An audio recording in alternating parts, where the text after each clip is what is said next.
Ito ang Cresta del Mar sa Bawang, La Union. Itinayo ito noong 1970 at ayon sa barangay captain sa lugar na to, hindi na alam kung sino ang nagmamay-ari ng Cresta del Mar. At ayon din sa mga nakatira dito, maraming kababalaghan ang nangyayari sa lugar na to.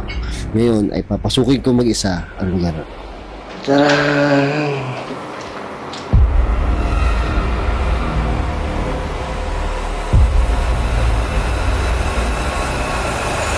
Wala po ba si Les? It's unknown.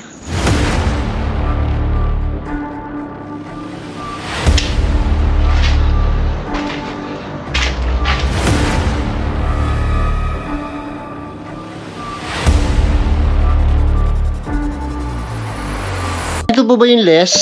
Heather. Yan yung nalakad.